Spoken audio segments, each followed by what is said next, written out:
தனக்கு தொழில் ரீதியாக வரும் பிரச்சனைகளுக்கு பின்னால் இருப்பது யார் என்பதை தெரிந்து கொள்வதற்கு சர்வா நிக்கிலை தேடி வந்திருந்தான். அவனோ அடியாட்களை வைத்து சர்வாவை அடிக்க பார்த்து அதில் தோல்வியடைந்து இப்போது சர்வாவிற்கு பயந்து நடுங்கிக் கொண்டு இருக்க, ஒழுங்கா உண்மையை சொல்லிடு என்று அவனை நெருங்கினான் சர்வா. இங்க பாரு, என்னை ஏதாவது பண்ண அவ்வளவுதான், முதல்ல இங்கிருந்து வெளியே போ, இல்லனா இப்பவே போலீஸை கூப்பிடுவேன் என்று பயத்தில் தடுமாறிக்கொண்டே மிரட்டினான். கூடவே தனது பாக்கெட்டிலிருந்து போனை எடுத்தவன் போலீசுக்கு போன் செய்யவும் முயல, அவன் போலீசுக்கு போன் செய்வதற்கு முன்னரே அவனது போனுக்கு விக்ரமனிடமிருந்து அழைப்பு வந்தது. விக்ரமனின் பெயரை பார்த்ததும் இன்னும் நடுங்கி போனவன், ஹலோ ஹலோ விக்ரமன் சார் என்று பயந்து கொண்டே போனை அட்டன் செய்தான்.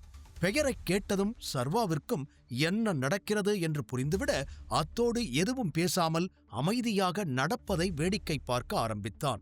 அவன் நினைத்தது போலவே அந்த பக்கம் சர்வாவிற்கு சாதகமாக அனைத்தும் நடந்து கொண்டிருக்க, போனில் கேட்ட தகவல்களில் அதிர்ந்து நின்ற நிக்கில், என்ன, நீங்க என்ன சொல்றீங்க என்று நம்ப முடியாமல் கேட்டான். கூடவே சர்வா மீது அவனுக்கு இருந்த பயம் இப்போது பல மடங்காய் அதிகரித்திருக்க, சில நொடிகள் அப்படியே நின்றவன், எஸ் எஸ் எனக்கு புரியுது சார், நான் பாத்துக்கிறேன், ஓகே சார், ஓகே என்று படபடப்புடன் கூறி அழைப்பை துண்டித்துவிட்டு சர்வாவை நிமிர்ந்து பார்க்க கைகளை கட்டிக்கொண்டு அவனை பார்த்தான் சர்வா. நீங்க யாரு? உங்களுக்கு விக்ரமன் சாரை எப்படி தெரியும் என்ற அதிர்ச்சியுடன் அவன் கேட்க சிரித்த சர்வா, அதாவது நாம எவ்வளோ பெரிய ஆளாகியிருந்தாலும் சில பேர்கிட்ட எப்பவுமே பிரச்சனை பண்ணக்கூடாதுன்னு சொல்லுவாங்க. அந்த மாதிரி ஒருத்தன் தான் நான். அந்த அளவுக்கு உனக்கு புரிஞ்சா போதும். நான் கேட்ட கேள்விக்கு பதில் சொல்லு. இதெல்லாம் உன்னை பண்ண சொன்னது யாரு என்று மீண்டும் தன்னுடைய கேள்வியிலேயே வந்து நின்றான் சர்வா. எச்சில் விழுங்கி பயத்தோடு சர்வாவை பார்த்த நிக்கில் இதற்கு மேல் அவனிடம் மறைக்க முடியாது என்பதை புரிந்து கொண்டான். ஆனால் உண்மையை கூற ஏதோ ஒன்று அவனை தடுத்தது.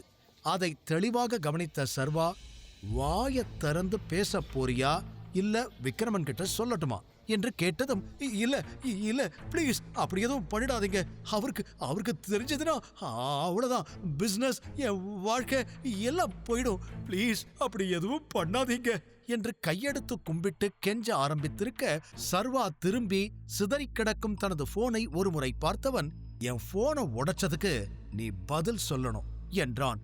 கண்டிப்பா உங்க போன் எவ்வளவுன்னு சொல்லுங்க, நான் அதுக்கான பணத்தை கொடுத்துறேன், இல்லைனா அதே மாதிரி புது போன் நான் உங்களுக்கு வாங்கி தரேன், நீங்க அதுக்காக கோவப்படாதீங்க என்று வேகமாக கூறினான்.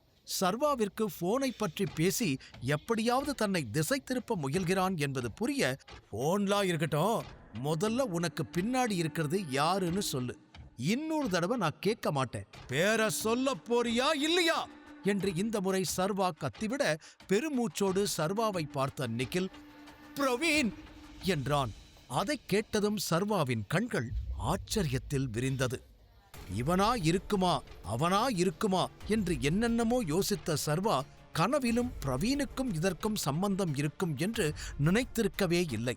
தன்னை அவமானப்படுத்துவான், வேதிகா முன்னிலையில் அவனை பெரிதாக காட்டிக்கொள்வான் என்று மட்டும்தான் பிரவீனை பற்றி நினைத்திருந்தான்.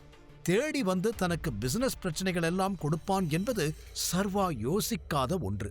இருந்தும் விஷயத்தை ஓரளவுக்கு புரிந்து கொண்ட சர்வா, குட், இப்ப நீ என்ன பண்ற, உடனே அவனுக்கு போன் பண்ணி இந்த பிளானை இதுக்கு மேல உன்னால கண்டினியூ பண்ண முடியாதுன்னு சொல்ற என்று சர்வா சொல்ல, சரி சரி, ஆனா நீங்க விக்ரமன் சார் கிட்ட தயவு செஞ்சு என்ன விட்டுட சொல்லுங்க, இந்த ஒரே ஒரு தடவை என்ன மன்னிக்க சொல்லுங்க, அவர் என் பிசினஸவே ஒண்ணு இல்லாம ஆக்கிடுவேன்னு மிரட்டுறாரு, பிளீஸ் என்று அவன் கெஞ்ச, அவனை பார்த்த சர்வா, இதெல்லாம் அவர் உங்ககிட்ட போன்ல சொன்னாரா என்று கேட்க, உடனே ஆமாம் என்று தலையாட்டினான். சரி, அதை நான் பாத்துக்கிறேன் என்று கூறிய சர்வா உடைந்து கிடக்கும் தனது போனை கையில் எடுத்து பார்த்தான். அது நான் புது போனுக்கு என்று நிக்கில் பதில் சொல்ல தடுமாற, புது போனெல்லாம் வேண்டாம், இந்த போனுக்கு என்ன அமௌண்ட்டோ அதை கொடுக்க சொல்லு, அப்பதான் புது போன் வாங்கி நீ சொன்னதையெல்லாம் விக்ரமனுக்கு சொல்ல முடியும் என்று கூறி சர்வா அங்கிருந்து கிளம்ப, உடனடியாக ரிசப்ஷனில் சொல்லி அதற்கான பணத்தை கொடுக்க ஏற்பாடு செய்தான் நிக்கில். சர்வா பணத்தோடு அவன் ஆபீஸிலிருந்து சென்றுவிட, அப்போதுதான் நிம்மதியாக மூச்சுவிட்ட நிக்கில் தனது கேபினில் விழுந்து கிடக்கும் அடியாட்களை எல்லாம் திட்ட ஆரம்பித்தான். எதுக்குடா தேவையில்லாம அவன் போனை உடைச்சிங்க? இதுக்கான பணத்தை உங்க சம்பளத்துல தான் பிடிக்க போறேன். இத்தனை பேர் சேர்ந்து ஒருத்தனை அடிக்க முடியல, உங்களுக்கெல்லாம் அடியாள்னு பேரு, எல்லாம் என் தலை எழுத்து என்று அவர்களை திட்டிவிட்டு தன் நாற்காலியில் அமர்ந்தவனுக்கு இன்னும் கூட பதட்டம் குறைந்திருக்கவில்லை. அதே நேரம் சர்வா மீண்டும் தனது ஆபீஸுக்கு வந்து சேர்ந்தான். புது போன் எல்லாம் வாங்கிக் கொண்டு வந்ததால் சற்று தாமதமாக வந்து சேர்ந்திருக்க வேகமாக அவனிடம் ஓடி வந்த மாயா கவலையோடு, சார் எங்க போனீங்க? எவ்வளோ நேரமா உங்களுக்கு கால் பண்ண ட்ரை பண்ணேன் தெரியுமா? உங்க போன் ரீச் ஆகவே இல்லை. எங்க போனீங்க சார் என்று கேட்டாள். அவள் முகத்தை பார்த்து சிரித்த சர்வா, நிக்கிலோட பிரச்சனைய மொத்தமா சால்வ் பண்ணிட்டேன், இனிமே அவனை நினைச்சு பயப்படாதீங்க என்று கூறிவிட்டு உள்ளே செல்ல அவன் பின்னாலேயே நடந்த மாயா, நல்ல விஷயம் சார், ஆனா நமக்கு இன்னொரு பிரச்சனை இருக்கு என்று அவள் கூறியதும் நின்று அவளை திரும்பி பார்த்தவன், ஆமா கிளம்புறதுக்கு முன்னாடி நீங்க ஏதோ பிரச்சனைய சொல்ல வந்தீங்கல்ல, நான் வேற அதை கேட்காமலேயே போயிட்டேன், இப்ப சொல்லுங்க என்னன்னு என்று கேட்டவன் கேபினுக்குள் நுழைந்து தனது நாற்காலியில் அமர மாயாவும் எதிரில் வந்து நின்றாள். அவளுக்குமே நிக்கிலின் பிரச்சனை முடிந்தது பெரிய நிம்மதியை கொடுத்திருக்க சர்வா அவளை பார்த்து கொண்டிருந்தான். நீங்க சொன்ன மாதிரி அந்த WW ப்ராடக்ட்ஸ் கம்பெனி ஓனரை நேத்து நான் மீட் பண்ணேன். அங்க என்று பாதியோடு அவள் நிறுத்த, என்ன நடந்துச்சு அங்க, அவங்க என்ன சொன்னாங்க என்று கேட்டான். நம்ம கம்பெனி CEO கிட்ட உடனே பேசி ஆகணும்னு சொல்றாங்க, உங்களை வேலையை விட்டு அனுப்பிட்டுதான் மீதி பணத்தை கொடுப்பேன்னு மிரட்டுறாங்க என்று அவள் கூறியதும் சில நொடிகளிலேயே சர்வாவிற்கு விஷயம் புரிந்துவிட்டது. நிக்கிலும் இதே கோரிக்கையை தானே முன்வைத்தான்.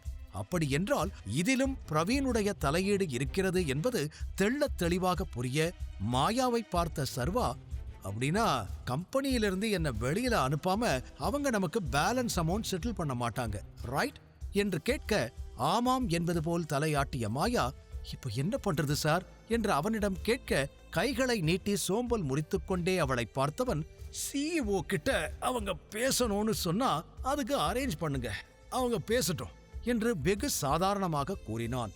அதை கேட்டதும் மாயாதான் மொத்தமாக அதிர்ந்து போனாள். சார் அத நாம பண்ண முடியாது, நீங்க என்ன பேசுறீங்கன்னு தெரிஞ்சுதான் பேசிக்கிட்டு இருக்கீங்களா? இந்த கம்பெனி டைகருக்கு சொந்தம்னு நாம எங்கேயுமே சொல்லக்கூடாதுன்னு உங்களுக்கு தெரியாதா என்று அவள் அடுத்தடுத்து கேள்வி கேட்டுக்கொண்டே போக மிகவும் நிதானமாக அவளை பார்த்தவன், ரிலாக்ஸ் மாயா, நான் என்ன பண்றேன்னு எனக்கு தெரியும் என்று கூறினான்.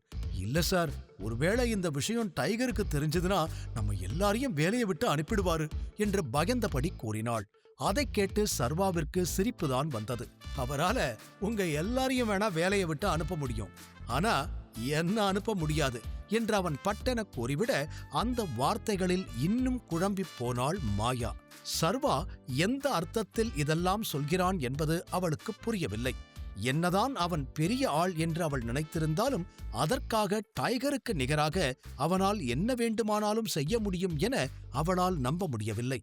அவளை பொறுத்தவரை டைகருக்கு இந்த விஷயம் தெரிந்தாலோ இல்லை இதில் டைகர் தலையிட்டாலோ இந்த கம்பெனியே அழிந்துவிடும், இங்கிருக்கும் அனைவருக்கும் வேலை போய்விடும். அதனாலேயே அதிகமாக பயந்தாள். இங்கு சர்வா மாயா மாறி மாறி பிரச்சனைகளை பற்றி பேசிக் கொண்டிருக்க இன்னொரு புறம் வேதிகாவும் சித்ராவும் வேதிகாவின் ஆபீஸ் ரூமில் அமர்ந்து ஜூஸ் குடித்துக் கொண்டிருந்தனர். அப்போது சத்தமாக சிரித்த சித்ரா, அந்த சர்வாவுக்கு ரொம்பதான் திமிரு, எல்லார் முன்னாடியும் அவ்வளோ பெரிய ஃபங்க்ஷன்ல எப்படி பேசுறான், நான் கொஞ்சம் கூட எதிர்பார்க்கவே இல்லை என்று சித்ரா கூற பெருமூச்சுடன் அவளை பார்த்த வேதிகா, நானும் அதை எதிர்பார்க்கவே இல்லை, நான் யோசிச்சு முடிக்கிறதுக்குள்ள அவனாவே தாத்தா கிட்ட இந்த ஆஃபர் வேண்டான்னு ரிஜெக்ட் பண்ணிட்டான், எனக்கு என்ன பண்றதுனே தெரியல தெரியுமா என்று கூறிட, இங்க பார் வேதிகா, இதுக்கு மேலேயே அவன் கூட நீ இருந்தா உனக்கு தேவையில்லாத பிரச்சனை தான் வரும். இன்னும் எவ்வளோ நாளைக்கு நீ பொறுமையா இருக்க போற? எல்லாத்தையும் விட்டுடு. அன்னைக்கு நைட் எப்படி உன் ரூம்ல ஸ்டே பண்ணா? அவனை விட்டு விலகி இரு, இல்லனா உன் வாழ்க்கையே நாசமா போயிடும். நீ டிவோர்ஸ் டிலே பண்ண உனக்கு தான் பிரச்சனை அதிகமாகும், பாத்துக்கோ என்று வேதிகாவிற்கு அறிவுரைகளை சொல்ல ஜூஸை குடிக்காமல் அதையே பார்த்து கொண்டிருந்த வேதிகாவின் எண்ணங்கள் எங்கோ பயணித்துக் கொண்டிருந்தது. தன் வாழ்க்கையில் என்ன நடக்கிறது, அது ஏன் நடக்கிறது என்று எதுவும் புரியாமல் அவளே குழப்ப நிலையில் இருக்க சித்ரா வேறு என்னென்னமோ பேசி இன்னும் அவளை குழப்பியிருந்தாள். பிறகு நாளைக்கு புரோட்டான் கம்பெனிக்கு போறதானே, நீ நாளைக்கு டைகரை மீட் பண்ண கூட சான்ஸ் இருக்குல்ல என்று கேட்டதும் சட்டென நிகழ் உலகுக்கு திரும்பிய வேதிகா சின்ன சிரிப்போடு அவளை பார்த்தாள். சொல்லு, டைகரை மீட் பண்ண முடியுமா என்று சித்ரா மீண்டும் கேட்க, எனக்கு டைகரை மீட் பண்ணணும்னு எல்லாம் ஆசை இல்ல என்றாள் வேதிகா சாதாரணமாக. என்ன வேதிகா, என்ன பேசிக்கிட்டு இருக்க? எப்படி இருந்தாலும் நீ அந்த சர்வாவை டிவோர்ஸ் பண்ண போற. அதுக்கப்புறம் உனக்குன்னு ஒரு லைஃப் வேணும் இல்ல? உனக்கு ஒன்னும் 60 வயசு ஆகிடல.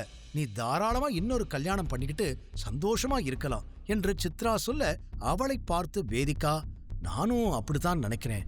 நீ சொல்ற மாதிரி அவனை விட்டு பிரிஞ்சா நான் பிரவீனை தான் கல்யாணம் பண்ண வேண்டியிருக்கும்.